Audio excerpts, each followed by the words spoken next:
everyone, welcome back to another video on my channel where today we are just going to take a second to appreciate that I have space buns today and they are so super cute and I love them so much. Oh my god. Usually I just do whatever tag kind of tickles my fancy, but this time I actually got tagged to do one and I'm really excited. This is the on my shelf tag where basically I was given a couple of different sets of coordinates and one number in it represents the shelf and another represents the book on that shelf. So I just get the book down, I kind of talk about it a little bit, and it's a really great way for people to kind of get to know what is on my shelf. And like I said, I'm excited, so let's jump straight into this. First up is Shelf 3, Book 10, and for me this is The Wrath and the Dawn by Renee Ahdieh, and the sequel to this book just came out, but I haven't read this one yet. I bought it in January, and at the time I was really excited to read it, but I've since heard a lot of negative stuff about this book, and now I'm just kind of unsure about whether or not I will enjoy it. It's a retelling of Arabian Nights, and I do really enjoy retellings, but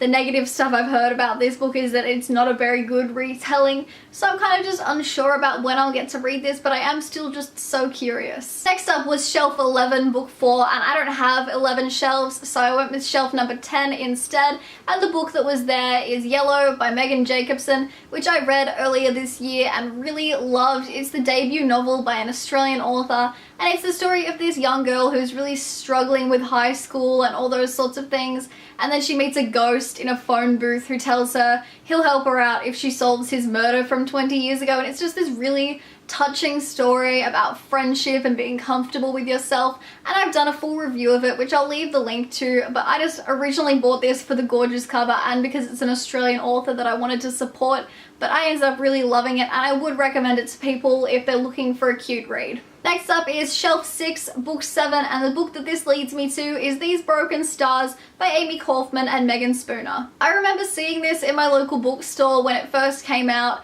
and I was drawn to it because of the cover, but when I read the blurb I was not really that keen. It sounded too much like a love story for my liking, so I didn't buy it at the time, but then months and months later I heard people talking about it and saying they really loved it, and I was curious, so I went and I bought it, and I'm so glad I did because I ended up absolutely loving this book and the other two books in the series. It's one of my favorite trilogies. I just think it's so well done, it's beautifully written, the characters are incredibly well developed, the plot is very clever and comes together really nicely, and I think back to when I almost didn't buy it and I thought it was just going to be a love story, and I'm so glad that I gave this a second chance at a first impression because I really loved it and I do highly recommend this series. Next coordinate is Shelf 8, Book 12, and the book that this gives me is The Love That Split the World by Emily Henry. I got this book in an owl crate quite a while ago, and this is the first book I read which fits under the magical realism genre. It's not something I had really ever encountered before,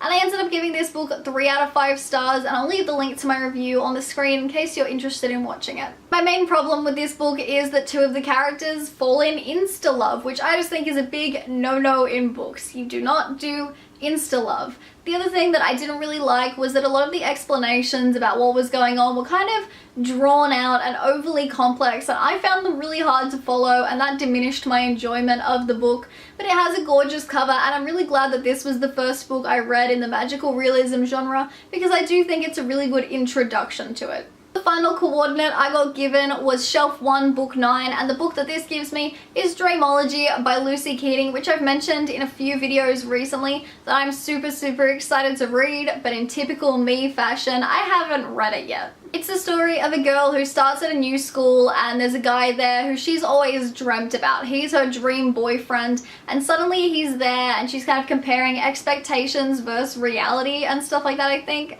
And it just sounds like a really cute and sweet story. I'm planning on reading it after I read something kind of like heavy or serious, and then I can kind of relax with this book. I was originally planning on reading it this month, but that's not gonna happen, so we'll see when I get to this one. I hope you guys liked this video. If you've read any of the books that I mentioned, let me know what you thought of them down in the comments. I upload videos Wednesdays and Saturdays, so be sure to like this video and subscribe to my channel and stay tuned on those days for more bookish goodness. Toodaloo!